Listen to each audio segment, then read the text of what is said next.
O carnaval daquele ano parecia perfeito. Ruas lotadas, música estourando nos prédios, cheiro de cerveja e suor misturado com fumaça de churrasco.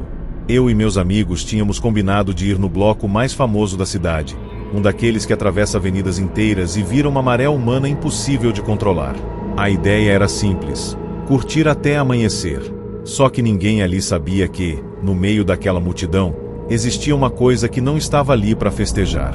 Era uma figura mascarada, usando uma fantasia antiga, preta e dourada, com o rosto sorridente pintado. Mas os olhos da máscara eram fundos, vazios, como dois buracos que sugavam a luz. Eu reparei nela quando a bateria começou a acelerar. Ela não dançava, não cantava, só ficava parada, observando, como se procurasse alguém. E quando nossos olhos se cruzaram, eu senti um arrepio tão forte que parecia que alguém tinha jogado gelo dentro da minha nuca. No começo eu achei que era paranoia, até porque no carnaval todo mundo usa fantasia estranha.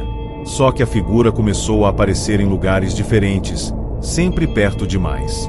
Quando eu olhava pro lado, ela estava lá.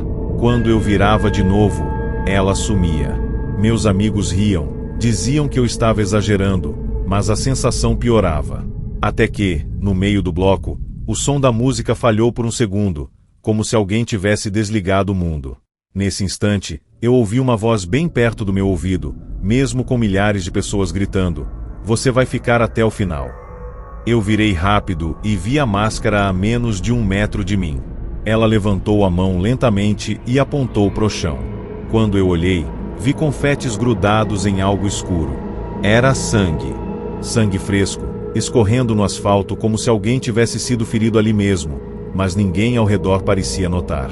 A multidão continuava pulando, cantando, como se nada estivesse acontecendo. Eu puxei meus amigos e tentei sair do bloco.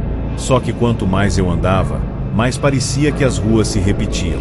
Era como um labirinto feito de gente. Eu reconhecia a mesma barraca, o mesmo poste quebrado, a mesma faixa pendurada, como se estivéssemos presos em um círculo. Foi aí que um dos meus amigos, o Renan, parou e apontou para frente. No meio da multidão, a figura mascarada estava novamente ali, parada, encarando a gente. Só que agora ela não estava sozinha. Havia outras máscaras ao redor dela, dezenas, talvez centenas, todas imóveis, como estátuas no meio da festa. E o mais assustador, ninguém parecia enxergar. As pessoas atravessavam aquelas figuras como se fossem invisíveis, mas nós não. Nós víamos tudo. Renan começou a tremer e falou que queria ir embora. Só que, quando ele tentou correr, a multidão fechou, como se as pessoas se juntassem de propósito para impedir a saída. Foi então que a música mudou. Não era mais axé, nem funk, nem samba. Era um som velho, distante, como um carnaval antigo, de rádio quebrado. A bateria ficou lenta, pesada, parecendo batida de coração. E nesse momento, as figuras mascaradas começaram a andar. Não era um andar normal. Era como se elas deslizassem pelo chão. A máscara principal chegou perto do Renan e colocou a mão no ombro dele. Renan tentou gritar, mas a voz sumiu, engolida pelo barulho. Ele tentou se soltar, mas parecia preso por correntes invisíveis. A máscara então encostou a testa na dele, como se estivesse dando um beijo. Eu vi, juro que vi, a pele do Renan empalidecer na hora. Ele começou a sorrir de um jeito forçado, um sorriso enorme, impossível, como se alguém estivesse puxando sua boca com anzóis.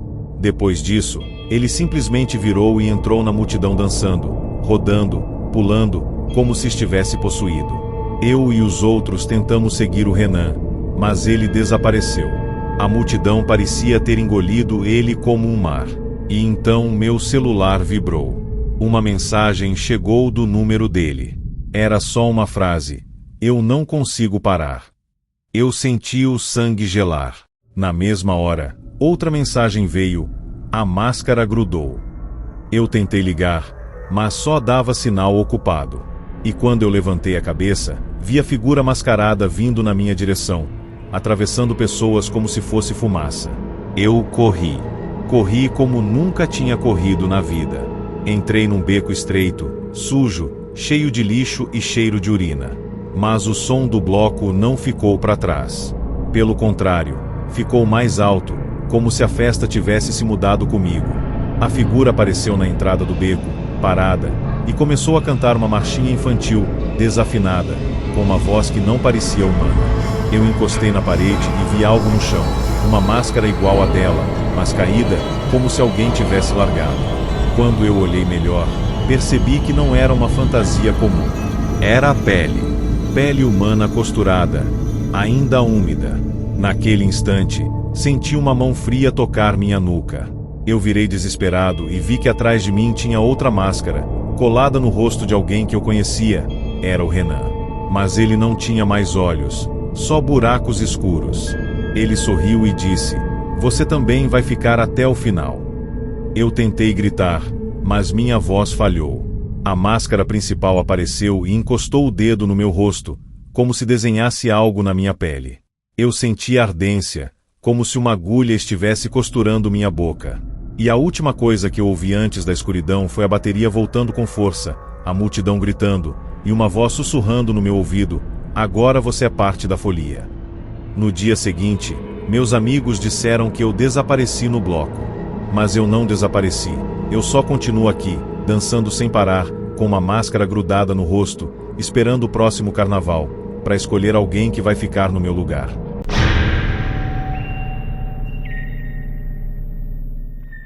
Eu sempre ouvi dizer que carnaval é terra sem lei. Mas só depois daquela noite eu entendi o verdadeiro significado disso. Eu estava em Recife, perto do Marco Zero, onde a cidade vira um oceano de gente e música.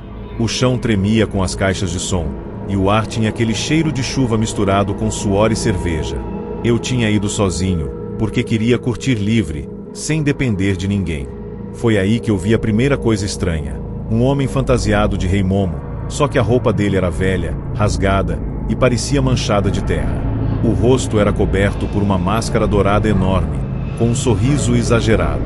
Só que o sorriso parecia real demais, como se tivesse sido arrancado de alguém. Ele não estava pulando nem dançando. Só caminhava contra a multidão, indo na direção oposta, e as pessoas abriam espaço sem perceber, como se alguma força empurrasse todo mundo. Quando ele passou por mim, eu senti um cheiro de cemitério. Um cheiro de flor murcha e carne úmida.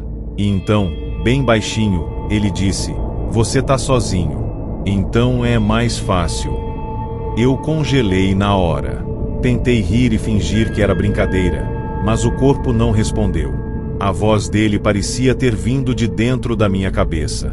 Eu virei para olhar de novo, e o Rei Momo já estava longe, sumindo no meio da multidão como uma sombra.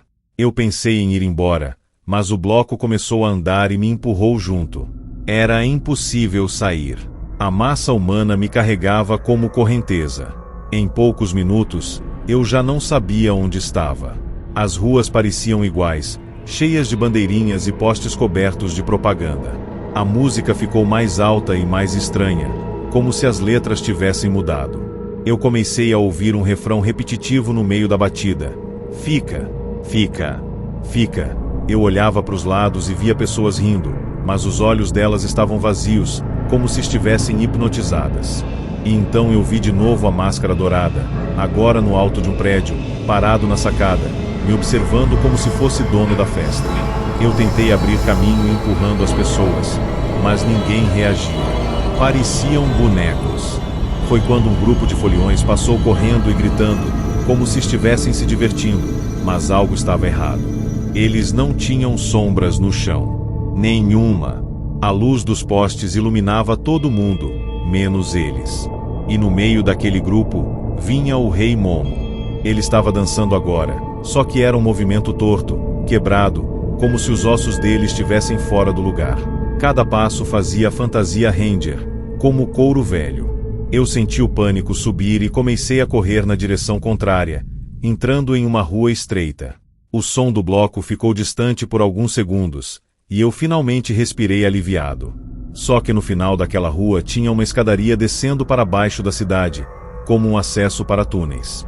E havia uma placa enferrujada escrita: Saída do bloco. Aquilo não fazia sentido.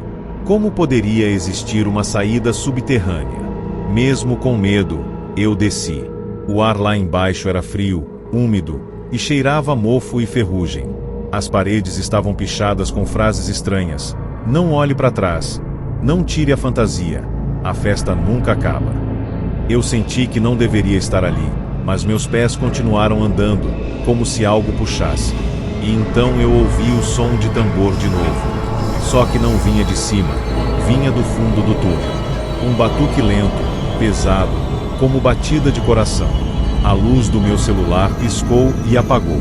Quando eu tentei ligar de novo, apareceu uma notificação: você foi convidado para o baile. Na tela surgiu um vídeo, e quando eu abri, vi uma gravação antiga, em preto e branco, de um carnaval antigo. Pessoas dançando, todas usando máscaras douradas. E no meio delas, um homem gigante vestido de Rei Momo, olhando diretamente para a câmera, como se me enxergasse através do tempo. Eu ouvi passos atrás de mim. Passos lentos, arrastados. Quando virei, o túnel estava cheio de gente. Foliões que eu nunca tinha visto, todos usando roupas de carnaval antigas, de décadas atrás, como se tivessem saído de fotografias velhas. As máscaras deles brilhavam mesmo na escuridão. E todos estavam sorrindo. Um sorriso largo, congelado, que parecia doer. Eles não falavam nada, só avançavam lentamente, enquanto o som do tambor aumentava. Eu corri, mas o túnel parecia se esticar, como se nunca tivesse fim. Meu peito queimava, e eu tropecei. Quando levantei, vi o Rei Momo na minha frente, bloqueando o caminho. Ele se aproximou e levantou a mão. Eu vi que os dedos dele eram finos demais, compridos demais, como garras. Ele tocou no meu rosto e sussurrou: você entrou na saída errada. E naquele instante eu senti algo gelado grudando na minha pele, como cola viva. Eu tentei arrancar, mas era uma máscara dourada se formando no meu rosto. Eu sentia a pele repuxar, como se estivesse sendo costurada por dentro. A dor era absurda, mas eu não conseguia gritar. Minha boca estava sendo fechada lentamente. O Rei Momo começou a rir, e o som era como lata batendo, como algo oco. Ele disse: agora você vai ficar na festa, até alguém tomar seu lugar. A última coisa que eu vi antes da escuridão foram os foliões antigos dançando em círculo, batendo palmas em um ritmo que não era humano. Quando acordei, eu estava de volta na rua, no meio do bloco, como se nada tivesse acontecido. A música tocava normal, as pessoas riam, e eu pensei que tinha sido um pesadelo, até sentir o peso no meu rosto. Eu corri até um espelho de loja e vi: metade do meu rosto estava coberto por ouro, como se fosse uma máscara grudada na pele. E enquanto eu olhava, o reflexo sorriu sozinho, sem eu sorrir. E no fundo do espelho, atrás de mim, o Rei Momo apareceu e piscou, como se dissesse que ainda estava ali, esperando o próximo carnaval.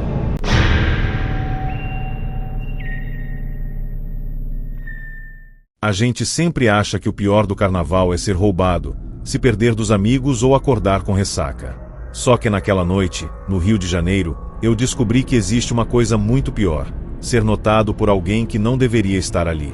Eu estava em um bloco na Lapa, daqueles que atravessam ruas estreitas, cheias de bares e gente espremida. Era impossível andar direito, o som era ensurdecedor e a energia parecia elétrica. Eu estava fantasiado de palhaço, com maquiagem branca e um sorriso pintado. A fantasia era simples, mas chamava a atenção. E foi exatamente isso que chamou. No meio da multidão eu vi uma mulher vestida de noiva, com véu longo e vestido rasgado. O rosto dela estava coberto por uma máscara branca, lisa, sem boca, sem nariz, só 2 buracos escuros onde deveriam estar os olhos.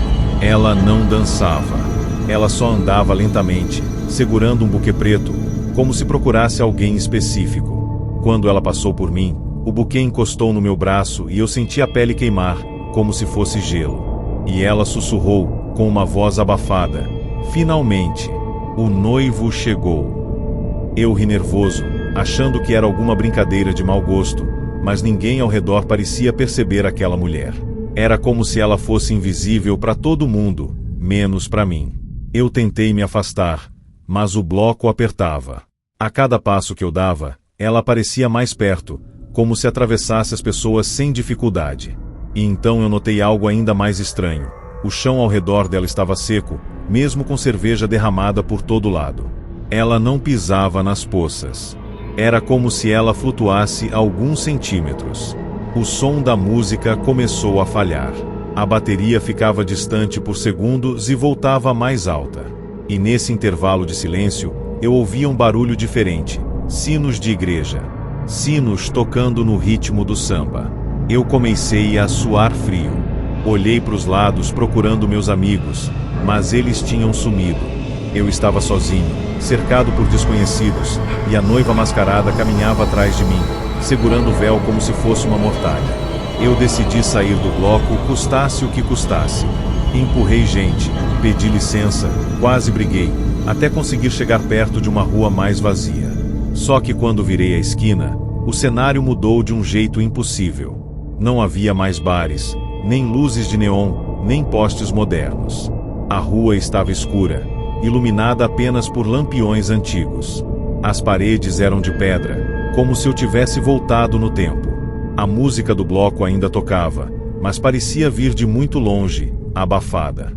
Eu parei sem entender e senti um cheiro forte de vela queimada e flores murchas.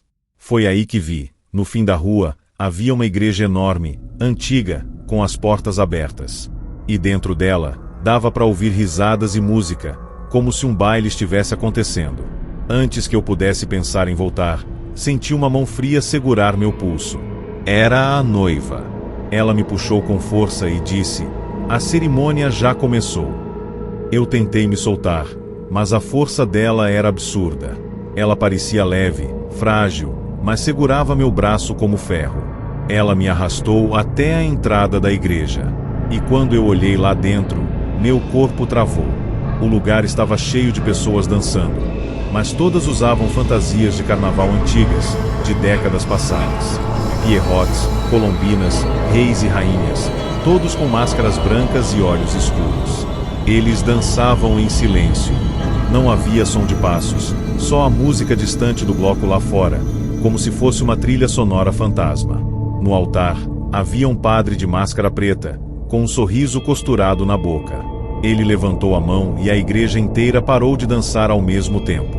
Todos viraram a cabeça para mim, em sincronia. Eu senti como se milhares de olhos vazios me perfurassem. A noiva apertou meu braço e colocou o buquê preto no meu peito. As flores estavam vivas. Elas se mexiam, como dedos finos. O padre começou a falar, mas não era português. Era uma língua estranha, gutural, que fazia o ar vibrar. Eu queria correr, mas minhas pernas não obedeciam. Era como se o chão estivesse segurando meus pés. Os mascarados começaram a se aproximar em círculo, fechando espaço. Eu vi que alguns tinham sangue escorrendo por baixo das máscaras. Outros tinham pedaços de pele pendurados, como se as máscaras estivessem grudadas de verdade. A noiva se colocou na minha frente e levantou o véu lentamente. Eu pensei que veria o rosto dela, mas por trás da máscara branca não havia carne. Era só um buraco escuro, como se o rosto dela fosse uma porta para o nada. Uma voz saiu daquele vazio, uma voz cheia de eco: "Você vai me amar até o fim." Eu senti minhas mãos levantarem sozinhas, como se alguém estivesse controlando meu corpo. E eu comecei a dançar, mesmo sem querer, no ritmo daquela música invisível. A noiva começou a girar comigo, e a cada volta o salão ficava mais escuro. O ar ficava mais pesado. Eu sentia meu peito apertar, como se estivesse sendo esmagado. De repente, o padre levantou uma corrente enferrujada e jogou em volta do meu pescoço como se fosse um colar. O metal queimou minha pele. Os mascarados bateram palmas em silêncio, e a noiva encostou a testa na minha. Eu senti algo entrando na minha cabeça, como uma lembrança que não era minha. Vi flashes de centenas de carnavais, de pessoas entrando naquela igreja e nunca mais saindo. Vi rostos desesperados virando máscaras. Vi noivos e noivas sendo escolhidos. E então eu acordei caído no chão da Lapa, no meio da rua, com o bloco passando normalmente. Meus amigos estavam do meu lado perguntando se eu tinha desmaiado. Eu tentei falar o que aconteceu, mas a voz não saiu. Quando toquei meu rosto, senti algo liso, frio. Corri até um vidro de carro e vi. Minha maquiagem de palhaço tinha sumido, e no lugar havia uma máscara branca, grudada na minha pele, sem boca, sem nariz. Só 2 buracos escuros. E enquanto eu olhava, vi atrás do meu reflexo a noiva mascarada, parada, segurando o buquê preto, esperando o próximo noivo, porque agora eu fazia parte do baile dela. Dizem que no carnaval todo mundo vira outra pessoa. Mas ninguém avisa que algumas pessoas viram algo que nunca mais consegue voltar ao normal.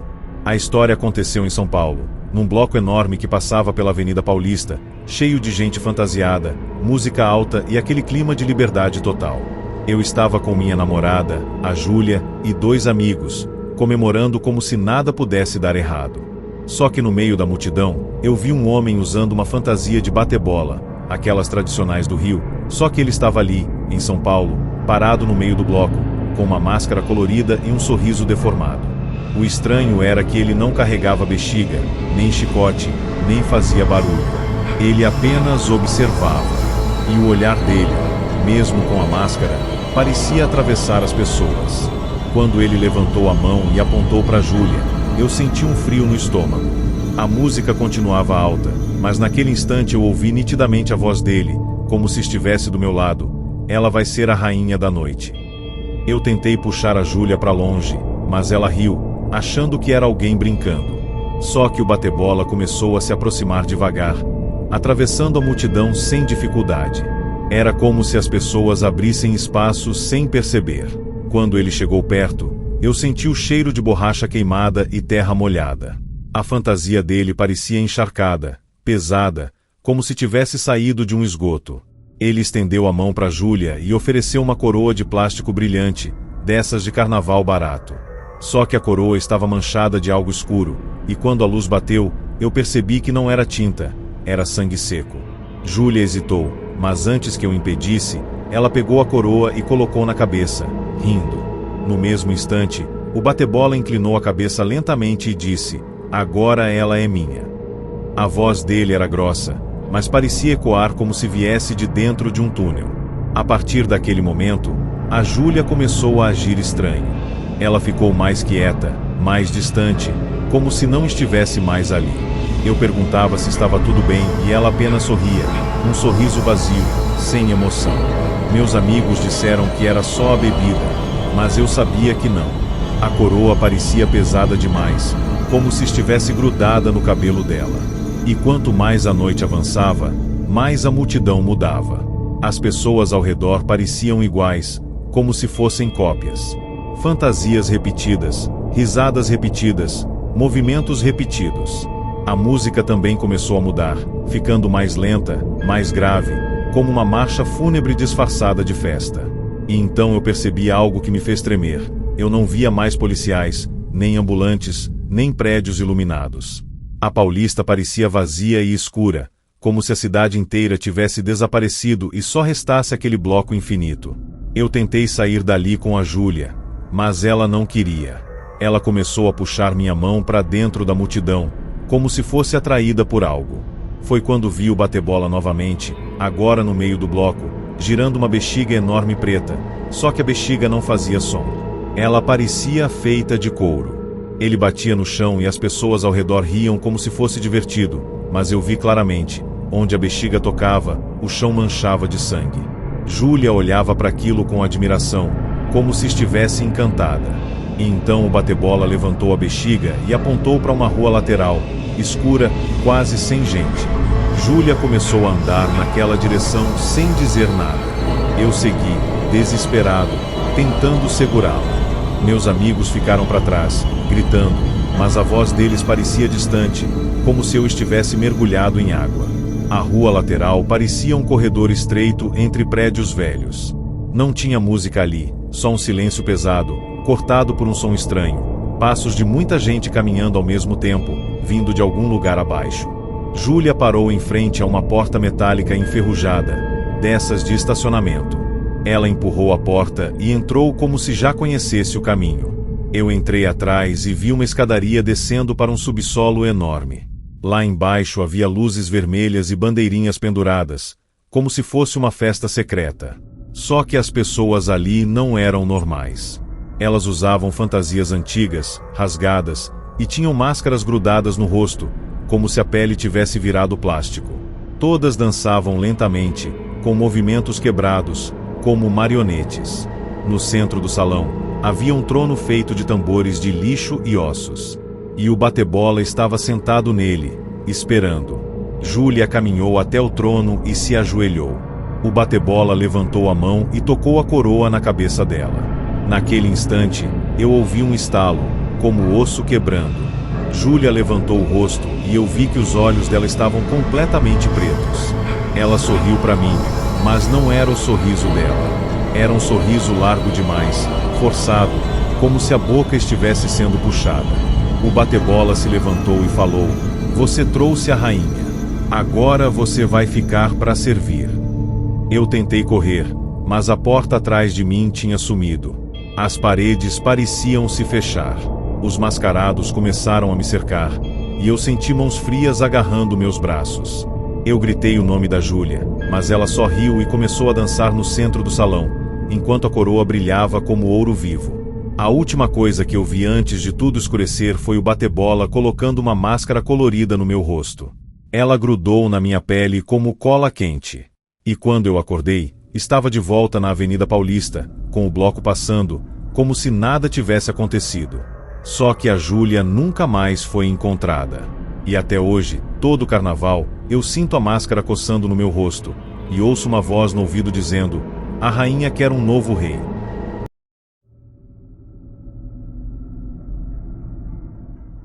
No carnaval, a cidade vira outra coisa. As ruas ficam cheias demais, o som fica alto demais, e as pessoas parecem esquecer que existe amanhã. Foi exatamente por isso que eu aceitei ir com meus amigos para um bloco noturno em Belo Horizonte, daqueles que começam meia-noite e só acabam quando o sol nasce. Eu estava animado, bebendo, rindo, filmando tudo, até que percebi um detalhe estranho. No meio de tanta fantasia colorida, tinha um homem vestido completamente de branco, com uma máscara lisa no rosto, sem expressão, como se fosse um boneco. Ele carregava uma lata velha de tinta e um pincel. No começo, eu achei que era algum artista de rua, mas ele não falava com ninguém. Apenas passava o pincel no ar, como se estivesse pintando algo invisível. E toda vez que ele fazia isso, alguém perto dele parava de dançar por um segundo, como se tivesse sido desligado. Quando nossos olhos se cruzaram, ele inclinou a cabeça lentamente e escreveu com o pincel no próprio ar: "Você já tá marcado." Eu ri, tentando fingir que não tinha visto aquilo, mas meu corpo travou. A sensação era de que aquela frase tinha sido escrita dentro de mim. Eu tentei mostrar para os meus amigos, mas eles não enxergavam o homem. Para eles, era só gente dançando e bebendo. Só eu via.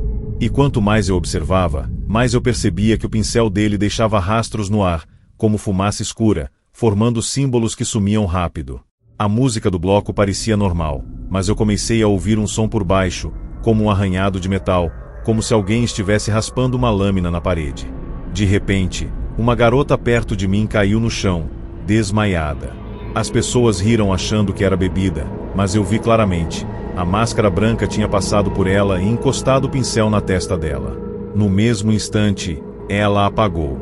E quando ela abriu os olhos de novo, estava sorrindo de um jeito estranho, um sorriso vazio, e voltou a dançar como se nada tivesse acontecido. Aquilo não era desmaio. Era controle. Eu comecei a me afastar do bloco, mas era como se as ruas estivessem se fechando. Eu tentava virar em uma esquina e acabava voltando para o mesmo lugar. As barracas eram as mesmas, os prédios eram os mesmos, como se eu estivesse preso em um looping. E o homem da máscara branca continuava aparecendo, sempre mais perto. Ele não corria. Ele não se apressava. Apenas vinha, inevitável. Até que eu senti um toque no meu ombro. Quando virei, era ele. O pincel encostou na minha camisa e deixou uma marca preta que começou a se espalhar como tinta viva. Eu tentei limpar, mas a mancha entrou no tecido, depois entrou na pele, queimando como ácido. Eu gritei, mas ninguém ouviu. O som do bloco parecia ter aumentado só para abafar meu desespero. O homem então apontou para um beco escuro e fez um gesto como se estivesse me convidando. E eu, sem entender como, comecei a andar naquela direção, como se minhas pernas fossem puxadas. O beco era estreito, úmido, e cheirava a lixo e tinta fresca. As paredes estavam cobertas de grafites, mas nenhum era colorido. Tudo era preto e branco, como se a vida tivesse sido drenada dali. No fim do beco havia uma porta de metal com uma placa enferrujada escrita Oficina. Eu tentei voltar, mas quando virei, o beco estava diferente. Mais longo, mais escuro, e o som do carnaval tinha sumido completamente. Só restava o barulho do pincel raspando algo. O homem abriu a porta sem tocar nela. Ela se abriu sozinha, rangendo como se estivesse sendo arrancada. Lá dentro, eu vi um galpão enorme, iluminado por lâmpadas fracas. Havia dezenas de pessoas ali, todas fantasiadas, mas paradas, imóveis, como manequins. E o mais assustador, todas tinham manchas pretas no corpo, como se tivessem sido pintadas. Algumas manchas já cobriam metade do rosto. Outras cobriam o corpo inteiro. E elas ainda respiravam, mas não pareciam vivas. O homem da máscara branca entrou e começou a caminhar entre elas, passando o pincel nos rostos, nos braços, no peito. Cada pincelada fazia a mancha crescer, como se fosse um vírus. Eu tentei fugir, mas a porta atrás de mim fechou com força. O som ecoou como um caixão sendo fechado. O homem então colocou a lata de tinta no chão e apontou para um espelho grande, encostado na parede. Eu olhei e vi meu reflexo, mas ele estava errado. No espelho, eu não estava usando minha fantasia. Eu estava vestido com uma roupa velha, rasgada, como se tivesse passado anos ali dentro. Meu rosto estava pálido e meus olhos estavam fundos.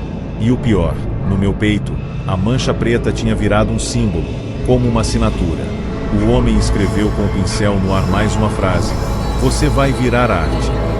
Eu tentei gritar, mas senti minha garganta fechar, como se tinta estivesse entrando por dentro. A mancha começou a subir pelo meu pescoço, e eu senti minha pele endurecendo. Não era como se eu estivesse sendo pintado. Era como se eu estivesse sendo apagado. Minhas mãos ficaram frias, rígidas, e eu não conseguia mais mover os dedos. O homem da máscara branca colocou o pincel na minha testa e fez um traço lento. Naquele instante, eu vi flashes de memória que não eram minhas. Centenas de carnavais, centenas de pessoas marcadas, levadas para aquele galpão, transformadas em estátuas vivas. Ele não matava. Ele preservava. Como se colecionasse pessoas. E então eu entendi o horror real. Aquelas estátuas ainda estavam conscientes, presas dentro do próprio corpo, incapazes de falar, incapazes de morrer. O homem se aproximou do meu ouvido e sussurrou, finalmente com voz humana: "O bloco precisa de mais gente." Quando a tinta chegou nos meus olhos, tudo ficou escuro. Mas eu ainda ouvia. Eu ainda sentia. E lá fora, distante, o som do carnaval continuava, como se nada tivesse acontecido. E agora, toda vez que alguém passa naquele beco durante o carnaval, sente cheiro de tinta fresca, e ouve um pincel riscando a parede, como se alguém estivesse escolhendo a próxima obra de arte.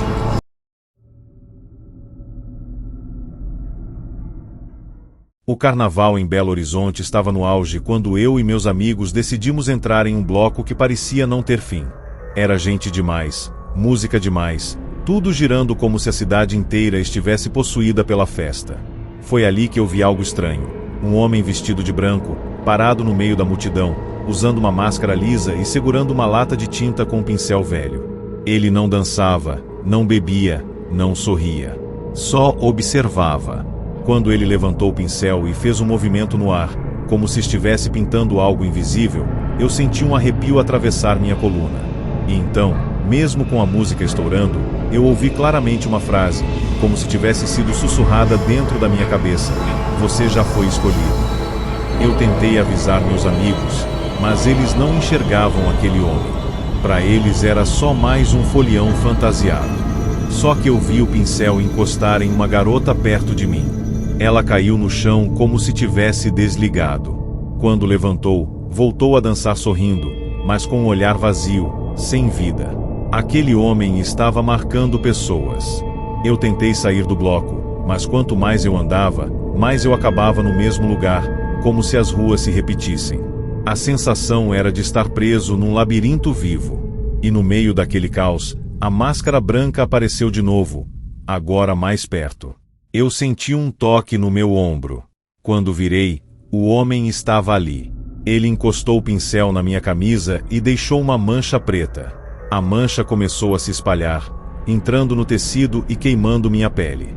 Eu tentei limpar, mas parecia tinta viva, grudada no meu corpo. Ele apontou para um beco escuro, como se estivesse me convidando. Eu queria correr, mas minhas pernas começaram a andar sozinhas, puxadas por uma força que eu não conseguia controlar. O som do carnaval ficou distante, e o ar ficou frio, como se eu tivesse atravessado uma porta invisível. O beco cheirava a mofo e tinta fresca. As paredes estavam manchadas de preto, como se alguém tivesse apagado as cores dali. No fim, havia uma porta de metal enferrujada. Ela se abriu sozinha, rangendo, e eu entrei em um galpão escuro. Lá dentro, havia várias pessoas paradas, imóveis, usando fantasias de carnaval. Pareciam bonecos. Todas tinham manchas pretas no corpo, algumas já cobrindo o rosto inteiro. O homem da máscara branca caminhava entre elas com calma, passando o pincel como se estivesse finalizando uma pintura. E eu entendi na hora. Aquelas pessoas não estavam mortas, estavam presas. Ele me levou até um espelho grande encostado na parede. Quando olhei, vi meu reflexo diferente. Eu parecia mais velho, mais pálido, como se tivesse ficado anos naquele lugar. A mancha preta no meu peito formava um símbolo, como uma assinatura. O homem então escreveu no ar, com o pincel, palavras que apareceram por alguns segundos antes de sumir: "Você vai virar arte." Eu tentei gritar, mas minha garganta fechou, como se tinta estivesse subindo por dentro.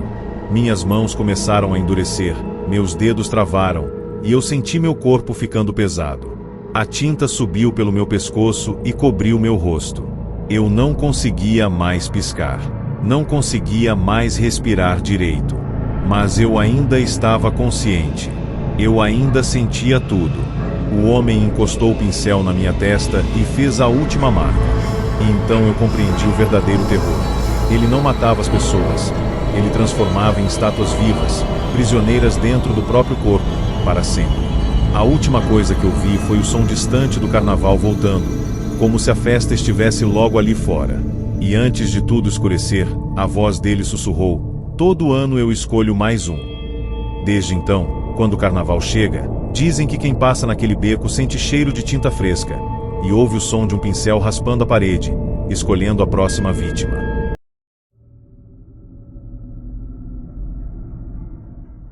Todo mundo fala que carnaval é liberdade.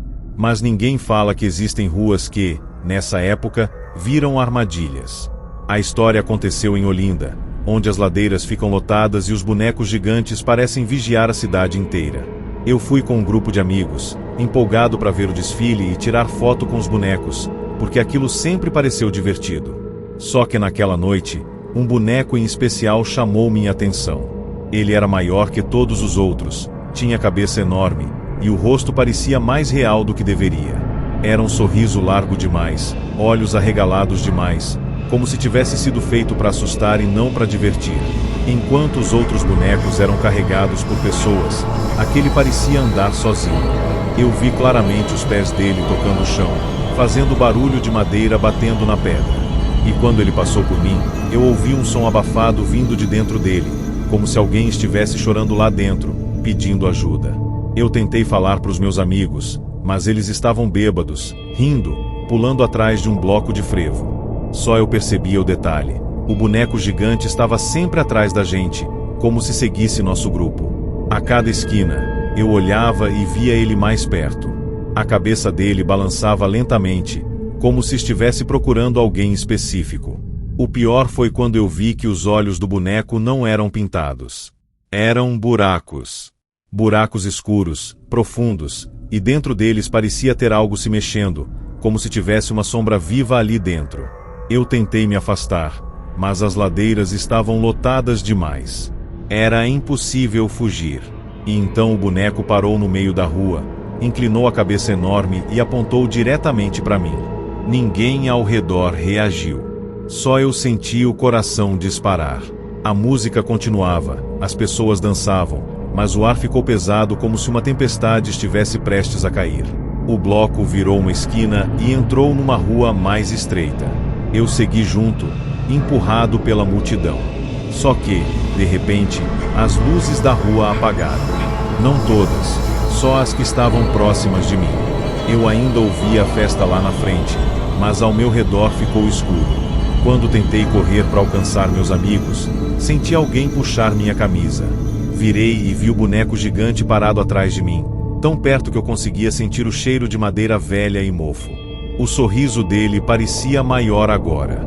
Eu tentei gritar, mas minha voz não saiu. A boca travou, como se eu tivesse engolido pedra. O boneco então se abaixou lentamente, como se fosse se curvar para mim.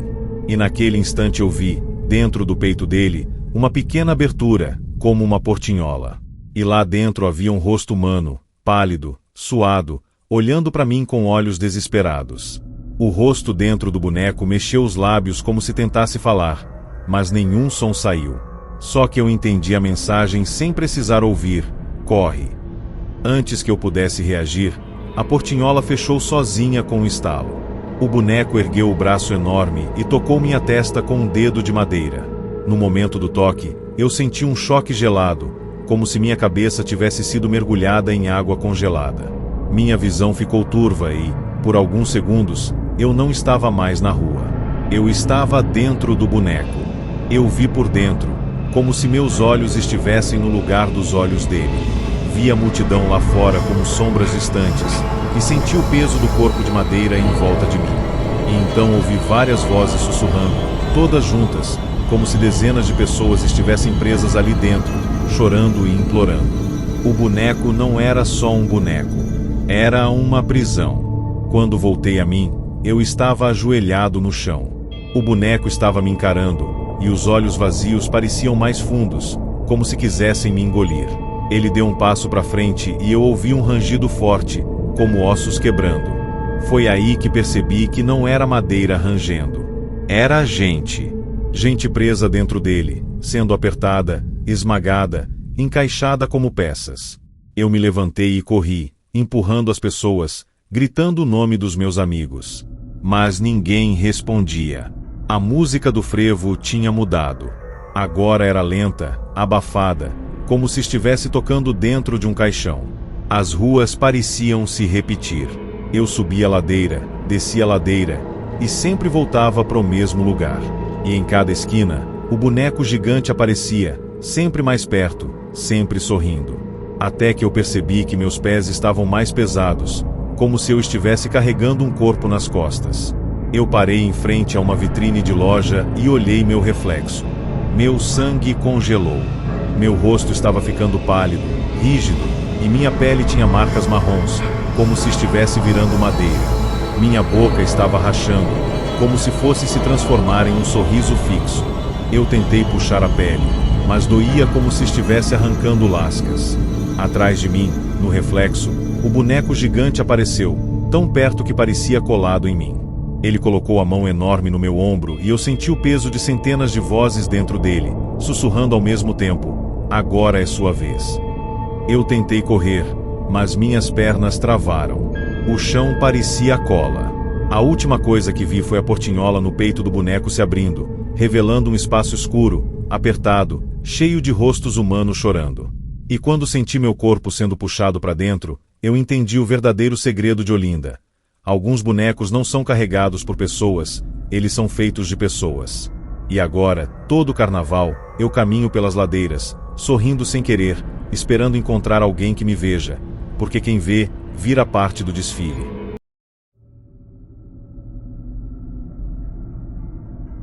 Carnaval em cidade pequena sempre parece mais seguro. Menos confusão, menos violência, menos chance de dar errado. Foi exatamente por isso que eu aceitei passar o feriado em uma cidade do interior de Minas, onde todo ano acontece um baile tradicional chamado Noite das Fantasias. Era um evento famoso, com máscaras antigas, marchinhas e um salão enorme decorado com fitas e lanternas coloridas. A regra era simples: ninguém podia entrar sem máscara, e ninguém podia tirar a máscara até o baile acabar. Parecia só uma tradição boba, mas o povo levava isso a sério demais. Quando eu cheguei, percebi que as máscaras não eram aquelas de loja. Eram artesanais, feitas de madeira e couro, com detalhes assustadores. Dentes esculpidos, olhos fundos, expressões de choro e riso misturados. Uma senhora na entrada me entregou uma máscara preta com um sorriso torto e disse algo que me fez gelar: "Se você tirar, você fica." Eu ri sem graça e coloquei, achando que era parte da brincadeira. Assim que entrei no salão, senti o ar mudar. Lá dentro estava mais frio do que deveria, mesmo com tanta gente. As luzes eram fracas e tremiam como velas. O som da música era alto, mas parecia vir de muito longe, como se tivesse eco dentro das paredes. Eu comecei a dançar e conversar com algumas pessoas, mas notei algo estranho: ninguém falava direito. As conversas eram baixas, rápidas, como se as pessoas tivessem medo de dizer palavras erradas. E toda vez que alguém ria, a risada parecia artificial, como se fosse ensaiada. Eu tentei beber, mas a bebida tinha gosto de ferrugem. Foi quando vi um homem parado perto da parede, usando uma máscara branca lisa, sem expressão. Ele não dançava. Ele só observava. E o pior, ele estava olhando diretamente para mim, mesmo com o salão cheio. Eu tentei ignorar, mas cada vez que eu virava, ele estava mais perto, como se atravessasse a multidão sem precisar andar. A música mudou de repente. Não era mais marchinha alegre. Virou um som lento, pesado, como um piano desafinado tocando em funeral. As pessoas começaram a dançar diferente, em círculo, todas girando na mesma direção. Eu tentei sair do ritmo, mas meu corpo começou a acompanhar sem eu querer. Era como se meus pés fossem puxados. No centro do salão, uma porta que eu não tinha visto antes se abriu. Era uma porta pequena, de madeira velha, com símbolos riscados nela. De dentro saiu um cheiro forte de terra molhada e incenso queimado. O homem da máscara branca caminhou até o centro e levantou a mão. No instante em que ele fez isso, todas as pessoas pararam ao mesmo tempo. Silêncio total. Eu conseguia ouvir minha própria respiração dentro da máscara.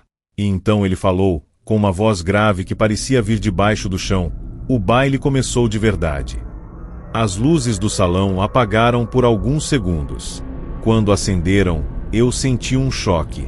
As paredes não eram mais decoradas. Agora estavam manchadas, como se fossem paredes de um porão antigo. As fitas coloridas tinham virado cordas. As lanternas viraram lâmpadas penduradas por fios enferrujados. O chão estava úmido. E as pessoas ao meu redor pareciam diferentes. As fantasias estavam mais rasgadas, mais velhas, como se tivessem décadas. Algumas máscaras estavam grudadas no rosto, e eu via sangue seco nas bordas. Eu tentei puxar minha máscara para respirar melhor, mas ela não se mexeu. Estava presa.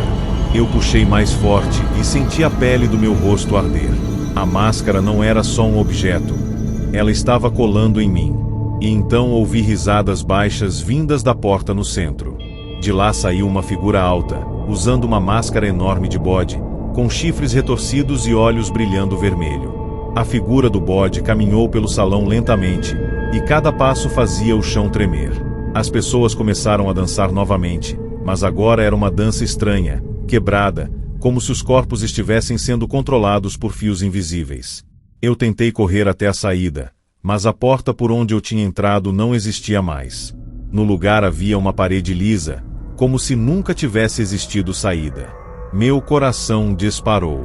Eu empurrei uma mulher perto de mim pedindo ajuda, mas quando ela virou, eu vi que ela não tinha olhos por trás da máscara. Era só escuridão. Ela segurou meu braço e sussurrou: "Não resiste. Quanto mais você resiste, mais dói." Eu tentei soltar, mas ela era forte demais. A figura do bode parou na minha frente e inclinou a cabeça, como se estivesse me analisando. Então ela falou: "Você é novo. Ainda tem cara de gente." Ele levantou a mão e tocou minha máscara. No instante do toque, eu senti como se agulhas atravessassem minha pele. Eu gritei, mas o som ficou abafado. A máscara começou a apertar, moldando meu rosto por dentro. Eu senti minha boca sendo puxada, como se estivesse sendo costurada em um sorriso torto. A figura do bode riu, e o salão inteiro respondeu com risadas iguais, como um coro de condenados. Eu comecei a ver flashes na minha cabeça. Pessoas entrando naquele baile em outros carnavais, tirando a máscara antes do fim, sendo puxadas para a porta central e nunca mais voltando. Eu entendi a verdade tarde demais. Aquele baile não era tradição. Era a armadilha. Era um ritual para alimentar algo que vivia ali, algo que precisava de rostos novos para continuar existindo. Quando a música voltou ao normal e as luzes ficaram coloridas novamente, eu estava dançando no meio do salão como todos os outros. Eu já não lembrava meu nome direito. Só sabia que precisava sorrir e continuar girando. E na entrada do baile, uma senhora entregava máscaras para os novos visitantes, enquanto eu observava em silêncio, esperando alguém cometer o mesmo erro que eu.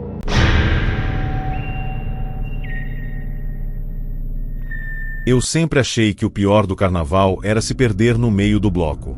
Mas naquela madrugada, em Fortaleza, eu descobri que existe algo muito mais assustador: ser encontrado por quem estava te procurando. Eu tinha saído com 2 amigos para um bloco na praia de Iracema, e a cidade inteira parecia pulsar. Música alta, gente dançando na areia, fogos estourando no céu, e o mar servindo como fundo perfeito para a festa. Eu estava filmando tudo pro Instagram quando vi uma cena estranha perto de um quiosque. Um homem vestido de pescador antigo, com roupa encharcada e chapéu de palha rasgado, estava parado olhando pro mar. A fantasia parecia real demais. O detalhe que me fez gelar foi que ele segurava uma rede, e dentro da rede havia máscaras de carnaval. Máscaras quebradas, manchadas, como se tivessem sido arrancadas do rosto de alguém. Ele não estava vendendo nem mostrando. Ele apenas segurava como se fosse parte do corpo dele. Quando eu passei perto, ele virou devagar e disse, com uma voz molhada, como se tivesse água na garganta: "Hoje eu pesquei mais um." Eu tentei ignorar, mas meus olhos não conseguiam parar de olhar. O homem puxou a rede e eu vi uma máscara específica, vermelha, com detalhes dourados. Era idêntica à máscara que eu estava usando na minha fantasia. Aquilo não fazia sentido. Eu senti um arrepio e perguntei de onde ele tinha tirado aquilo. Ele não respondeu. Apenas apontou pro mar. No instante em que ele apontou, eu ouvi um barulho vindo da água, como se algo enorme tivesse respirado perto da costa. Meus amigos me chamaram, dizendo que eu estava viajando, e eu fui com eles, tentando esquecer. Só que conforme a noite avançava, eu percebia o pescador em vários lugares. Sempre perto. Sempre segurando a rede. Sempre olhando para mim. E a cada vez que eu via, a rede parecia mais cheia.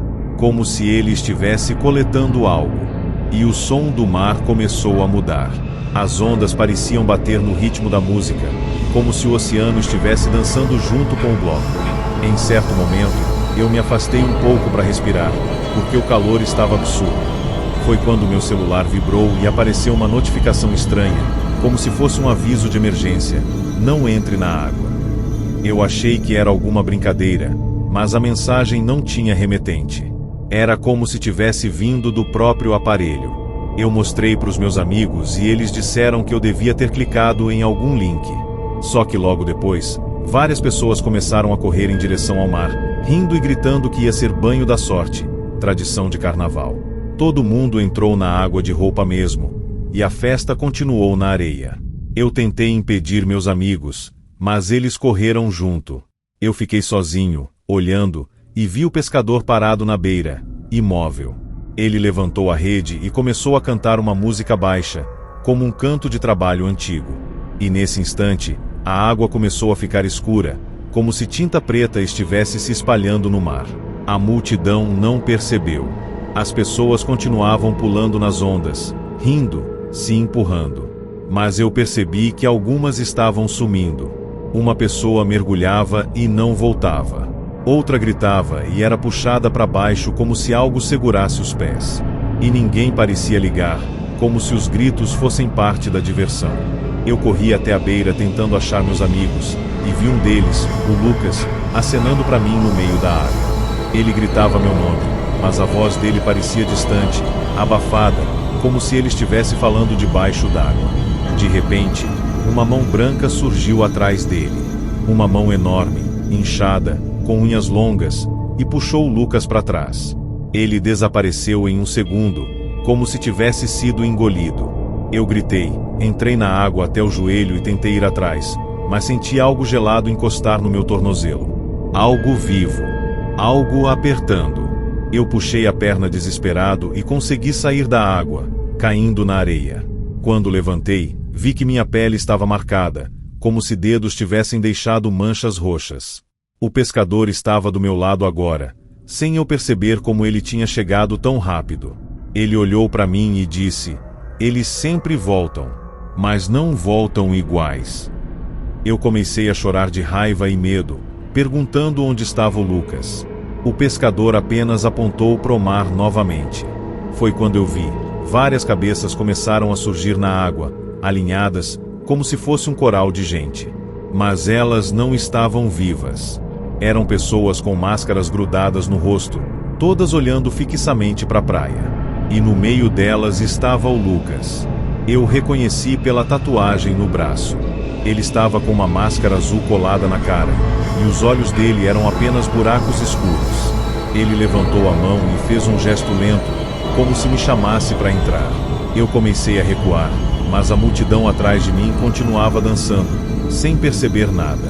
Era como se eu estivesse sozinho naquele horror. O pescador então abriu a rede e eu vi que dentro não eram apenas máscaras. Eram rostos. Rostos humanos arrancados, ainda com pedaços de pele e cabelo. Meu estômago virou. O pescador sorriu e falou: "Carnaval é colheita. E o mar sempre quer mais." Ele jogou a rede no chão e as máscaras dentro dela se mexeram, como se estivessem vivas, tentando rastejar. Eu corri pela praia, mas o som do mar me perseguia, como se ondas batessem dentro da minha cabeça. Quando consegui chegar em casa, tranquei a porta e tentei respirar. Mas meu celular vibrou de novo. Uma mensagem do número do Lucas apareceu na tela: "Vem pra água. Tá quentinho." Eu joguei o celular longe, mas a mensagem continuou aparecendo na televisão desligada, no reflexo do vidro, na tela preta do micro-ondas. E naquela noite, enquanto eu tentava dormir, ouvi batidas molhadas na janela. E quando olhei, vi pegadas encharcadas entrando pelo chão, como se alguém tivesse saído do mar e estivesse vindo me buscar.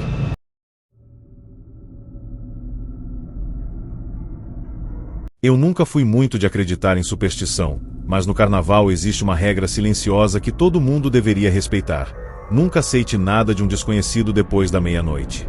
Eu aprendi isso da pior forma possível em Salvador, no meio de um bloco gigantesco, quando a cidade inteira parecia ter virado uma só festa sem fim. Eu estava sozinho, porque tinha perdido meus amigos logo no começo.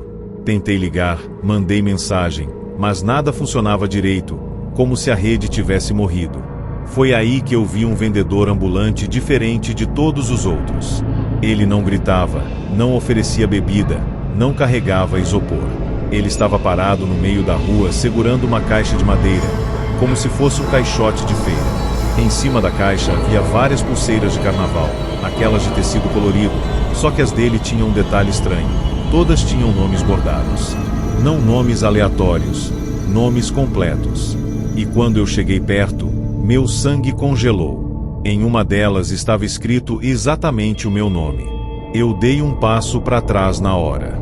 O homem levantou a cabeça lentamente e eu vi que ele usava uma máscara de papel, simples, como se fosse feita de jornal, mas o sorriso desenhado nela parecia torto e vivo.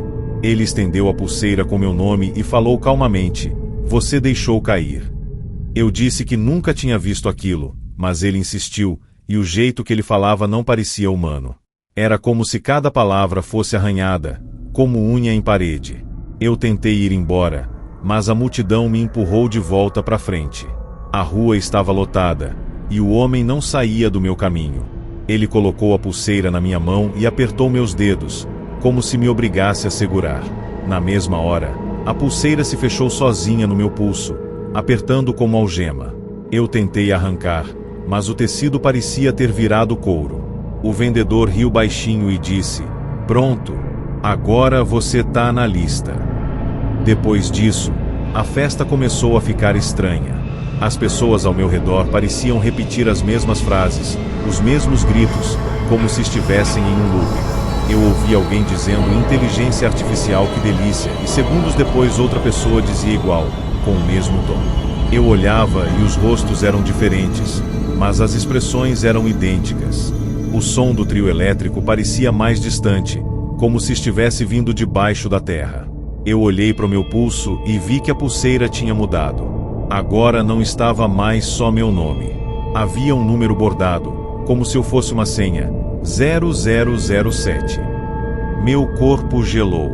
Eu comecei a andar tentando sair do bloco, mas as ruas pareciam se fechar. Cada vez que eu virava uma esquina, eu voltava para o mesmo lugar, para o mesmo vendedor, para o mesmo caixote. E ele sempre estava lá, esperando, como se soubesse que eu não tinha saída.